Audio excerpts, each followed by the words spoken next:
I want to present a little bit later a different reading or a different perspective on the prodigal son than maybe we've heard before.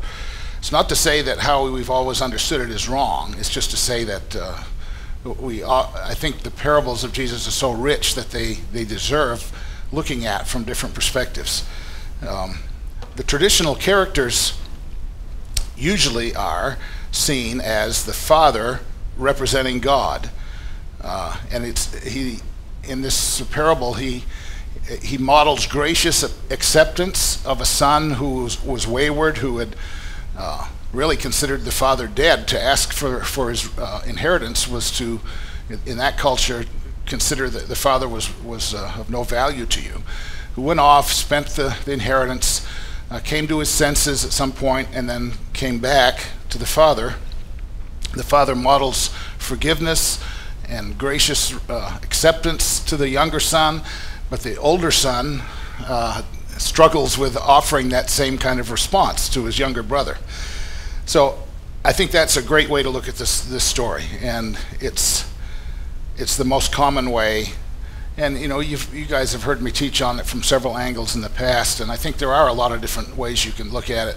You can surmise from the culture all kinds of significance of what things were going on, what was happening here. But I'll be switching it up a little bit today. But first, I want to talk about pirates a little bit. I've called this the Prodigal Pirate, this message today. So often when we think of pirates today, we might think of Peter Pan and Captain Hook, or of Johnny Depp as Captain Jack Sparrow in the Pirates of the Caribbean. So both kind of renegade heroes, both entertainment figures. There's actually a website, though, if you're really into pirates, where you can buy all kinds of things pirate. It's called dresslikeapirate.com. So if you guys are into this sort of thing, you can go there and find all kinds of nice and some naughty sort of pirate things there as well. We even dress our babies in pirate clothing sometimes. We often send our kids to birthday parties. Sometimes a birthday party might be pirate themed. So we seem to have this fascination with pirates. I mentioned earlier, September 19th, this International Talk Like a Pirate Day. Some modern day pirates, though, one a few years ago had been in the news off the coast of Somalia. There was some pirating taking place against merchant ships and even private vessels. These were fishermen that were attacking ships off the coast of Somalia. What was happening behind the scenes there is, if you look back into the background of that, was European trawlers and Far Eastern trawlers had been trawling the coast of Somalia for some time and decimated the fish stocks off the coast of Somalia. And it left these Somali fishermen with no way to make a living. And we also hear about all kinds of digital piracy, people stealing intellectual property, whether it be movies or music. Music had been a big one. I was a musician, and for many years, actually, I still do belong to ASCAP, a society of composers, authors, and publishers. And those societies are all keenly aware of piracy, because they're trying to look out for the living of their members. So, to say the least, we have a complex relationship with pirates. On the one hand, we are entertained by them. We dress like them. We send our kids off to parties like them. On the other hand, we see them as criminals. And so it's a funny mix of emotions we think of that comes up when we think of pirates. Sometimes we're cheering them on. Sometimes we're repulsed by them. Sometimes we want to cheer them on. Sometimes we want to make them walk the plank. Now, back in the 18th century, the early 18th century, is what was called the golden age of pirates, especially through the Atlantic Ocean, down into the Caribbean, and all through Europe, around England, Spain, Portugal, France, all through there. There was lots of piracy going on. That was when commodity shipping was really starting to take off. They were building ships that could travel to the Far East, pick up spices, sugar, and those sort of things. But it was also the time when slavery started to really take off. So when we acquired the technology to easily move goods around from country to country, we also sadly acquired the technology to enslave people and move them around to places where we could use their labor to create goods and goods that we could then ship around. Many pirates were moved from West Africa to the Caribbean, what they called the West Indies at the time, in order to produce sugar, which was then shipped back to Europe. So even the official navies of these countries, England, France, Portugal, Spain, and others, were in the practice of attacking each other's vessels. So the French would attack the British vessels, and sometimes they would attack each other's navy vessels. Sometimes they would attack each other's merchant vessels. So that you had the situation where different empires were vying for the wealth that these ships carried, and there really was not much of a code of conduct at the time. Ships from the one country's navy would pillage ships from another country, and the way that they manned those vessels was through a process called press ganging. I don't know if you ever heard of press ganging, but press ganging is the practice of grabbing young men off the street and pressing them into service without any notice. They would often take them, put them on the ship they couldn't even tell their family where they were going, and they would just disappear into service on a navy or a merchant ship. That's kind of a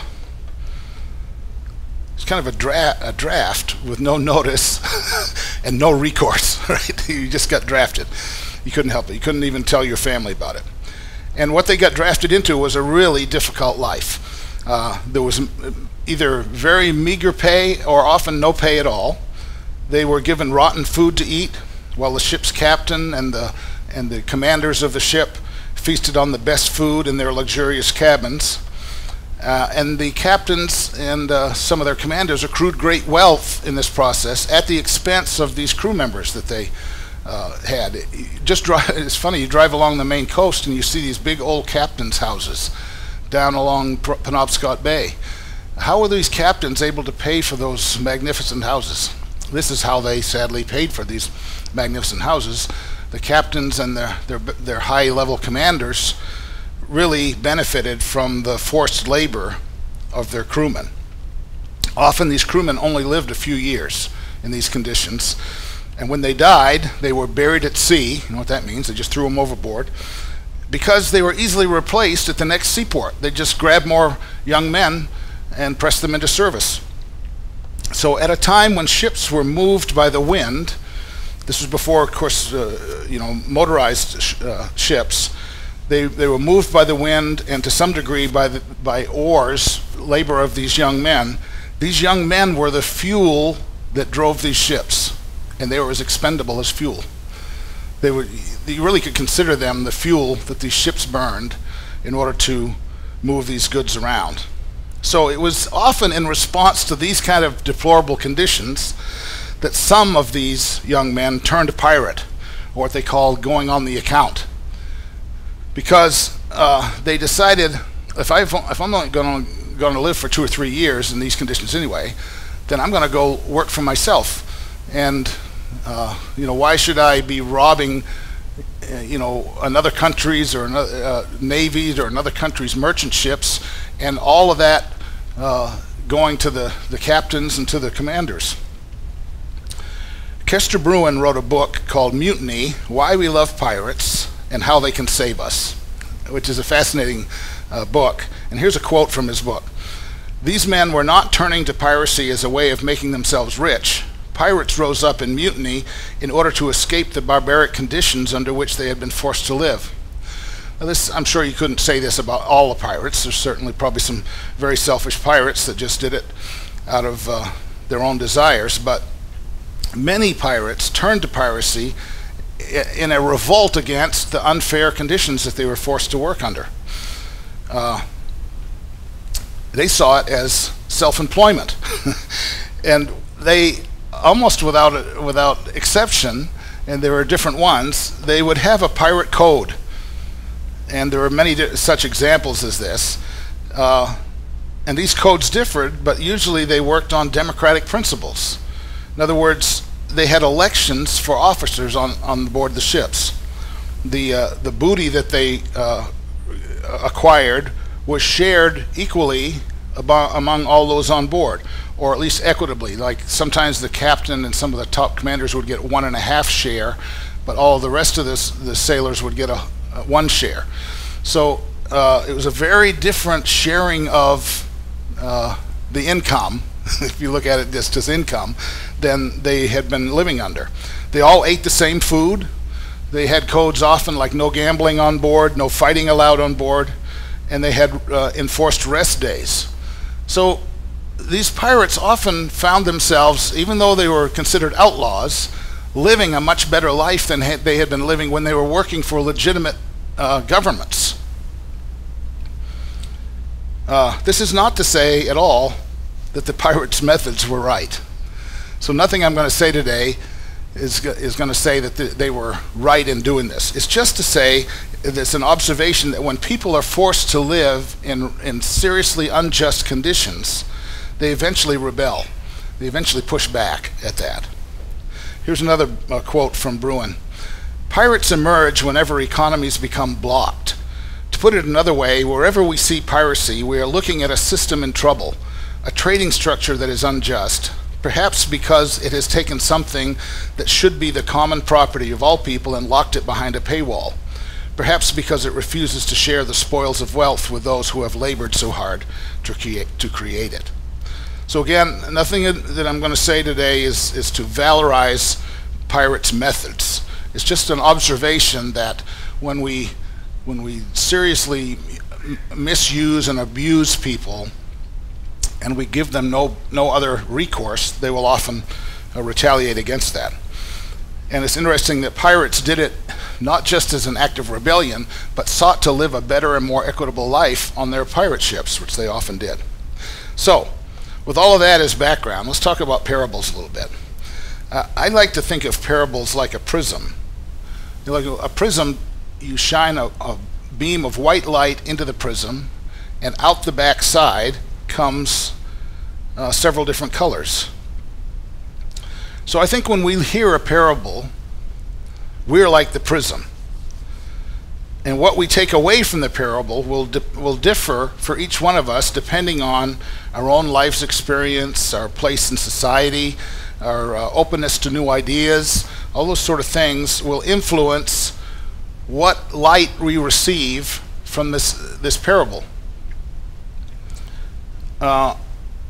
Often they can be understood in various ways. We've talked in the past about Jewish midrash, which is a process where Jewish started about the same time as Jesus lived, where Jewish rabbis and teachers would look at Old Testament texts that were problematic or they were trying to figure out how they worked, and they would try to fill in the blanks, because often there are stories that there's lots of space left in the story to make assumptions.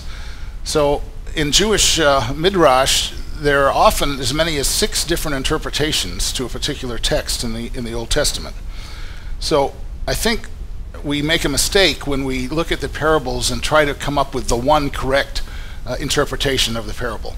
I think the treasure in parables is that we can ask ourselves, how could this be seen? Like, if we look at this from a different angle, what would it speak to us?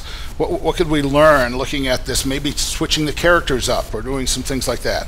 Parables have a way of getting under our skin in different ways as we mature and grow and develop. Like a parable might mean something to you that's very helpful to you when you're 20 years old, and when you're 45, you might be able to look at that parable from a different angle with the life experience you've gained, right? So, why did Jesus present this parable of the prodigal son? It's because some Pharisees and some other religious leaders were criticizing him. In verses 1 and 2 of Luke 15, we read this: Now all the tax collectors and sinners were coming near to listen to him. tax collectors and sinners coming to Jesus, and the Pharisees and the scribes were grumbling and saying, "This fellow welcomes sinners and eats with them." So these three parables, the parable of the lost coin, the lost sheep, and the parable son, all are Jesus' way of responding to this criticism. Look at this guy, Jesus. He's eating with sinners. So what I'd like you to do is consider Jesus to be the narrator of the parable, and that he's not giving any particular weight to anything he's saying. He's just narrating this parable and allowing the listeners to come to their own conclusions about what he's saying. Can you do that? All right. And what I'm going to do is I'm just going to read my reading of this. Now, it started with Kester Brewin, this book that I mentioned, Mutiny, Why We Love Pirates and How They Can Save Us. He introduces this angle that I'm going to use today, which he calls a dark, tragic reading of this parable. So it's going to be a very different angle than you've probably heard before. I read that book a little while ago, and then in thinking about it myself, he doesn't really construct a story like this. It's a small part of a much bigger narrative in this book. I constructed a reading of the parable that kind of is based on his approach, but because it's gone through the prism of my life experience, it's going to sound a little bit different, and it will differ in some places from Kester. So if you do read his book, you'll see that there are some differences. So I'll start with this. Kester Brewin in his book presents an alternative interpretation of the prodigal son parable that differs a great deal from traditional views. His is a tragic, dark reading of the story that I think is well worth your time investigating. So following Brewin's approach, I offer this reading of the prodigal son that's similar but a little different. I will present the grumbling religious leaders as the father figure in the reading. So rather than thinking about the Father as God, I'm going to propose that we think about these grumbling religious leaders as the father figure, because Jesus is responding to them when he tells this parable. These religious leaders were overseers of an estate known as the temple. They were well cared for inside this walled and gated estate, receiving their income through tithes and via the lucrative system of currency exchange and the sale of animals that undergirded their sacrificial religious system. This father figure kept the keys to the kingdom and could block access to the estate to whomever he deemed sinful. The estate provided very well for those who played by its rules, including benefits like high social status, beautiful clothing, and a never-ending supply of fresh meat and grain. But those who violated the rules of the estate were expelled or even executed. Into this estate, Jesus introduces two sons. The elder son was a true son of the estate. He knew how to play by the rules, he knew what to expect, he knew who belonged inside the estate and who was outside.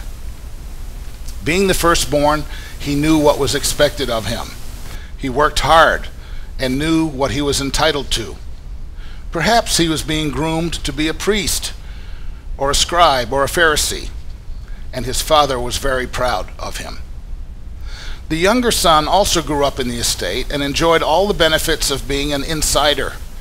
He ate the best food and wore the best garments. He had unfettered access to the religious machinery that kept order in Israel, and he knew how it all worked. But like many young people, he began to have some questions. Walking through the streets of Jerusalem, he sees people who don't have the same advantages that he has. The poor and the sick, the oppressed, that his father tells him are cursed by God. He begins to wonder why he should be so blessed just because he is the son of the estate, while these outsiders are cursed. Why should he have all that he has, including the promise of a great inheritance, for no reason other than being born into the right family inside the estate? A couple of times, he secretly talked with some of the outsiders, even though his father had prohibited him from doing so. They didn't seem all that different from him. The more the young son thought about this, the more it bothered him. He thought, it doesn't seem fair. It doesn't seem just. But what could he do about it? How could someone like him have any impact on his father and something as great as the estate? Then it occurred to him he couldn't change the whole system, but he could ask for his inheritance. He could take what was his and play the pirate with it. He could leave and live by a different kind of code, a code based on equity, a code that recognized the inherent worth of the outsiders that his father and the estate so despised. But this will be no small mutiny. It will mean dying to all that his father and the estate hold sacred. It will mean becoming as dead to his father, his family, and the religion of his youth. It could cost him everything, but he feels like he's dying inside the estate. So one day he gets his courage up and he asks his father for his inheritance. His father is shocked, but for some reason he gives him what he asks for. Perhaps the father had seen troubling signs of weakness in his younger son. The younger son then sets sail and goes to a distant country and seeks out the very people that his father and the estate wouldn't have anything to do with. The outsiders, the sinners, the poor, the sick, and the prostitutes. He generously spends his inheritance making life a little more merry and bearable for these outcasts, the ones the estate had blocked from access, the ones they cursed and shunned. Somehow word of all this gets back to the elder brother, and he is livid. He accuses his younger brother of living riotously, of eating and drinking with sinners and whores. He can't understand why or how his younger brother could have given up all he had in his father's house to live among the cursed refuse of society. The elder brother thought, my brother had the same highly honored name as his father, but he let it go. He gave up his exalted position and took on the appearance of a sinner. He doesn't even seem to care about his reputation at all. The younger brother kept spending his inheritance among the outsiders, but after a while the money ran out. To make matters worse, a famine struck the land, and with all his inheritance spent, he found himself in the same straits as the ones he had come to help. He went to work for a farmer and became so hungry he even considered eating the disgusting food he was feeding the pigs. It was just then that the younger son realized what it was like to be one of the outcasts. He had wanted to help them, but now he was one of them, and it was horrible. It was foul and detestable. For the first time in his life, he felt hopeless, alone, and without a home. It was then and there, in the depths of an outsider's existence, that he began to weigh the costs of his youthful idealism. As he sat there among the pigs, starving, disillusioned, and poverty-stricken, for the first time, his thoughts drifted back to the estate. He remembered that back at the estate, even his father's slaves were eating better than he was. He had had such big plans of helping the very people his father didn't want him having anything to do with, but now he was one of them. His act of mutiny, of rebellion against an unjust system, had come face to face with reality. It was no longer sustainable, and he hadn't really changed much of anything. Sitting there in the mud among the stinking swine, he thought, I guess my father was right. I guess allowing myself to care about the poor and the sick and the oppressed and the outcasts was all a big mistake. And then it hit him. It's me. It's me. I'm the sinful one. And he repented. So he decided to go back, but not as a son, no, as a slave. He wasn't worthy of being considered a son. He had destroyed that by dishonoring his father, his family, and the estate. His misplaced compassion had made him unworthy of being considered a son. He began making his way back, and when the estate came into view, his father saw him. His heart stirred with love and pity. He ran to meet his wayward son. His son began to repent, explaining how wrong he was to have cared for those sinful outsiders, but his father interrupted and barked an order to the slaves. "Hurry, bring out the best robe, put it on him, and put my signet ring on his finger and sandals on his feet. Kill the fatted calf, everyone, eat, drink, and be merry. For this son of mine was dead and is alive again. He was lost and is found." And they began to celebrate. This young pirate's mutiny was pardoned. All will once again be as it should be. The estate has restored one of its own. So there's my pirate reading of the prodigal son story. What do you think?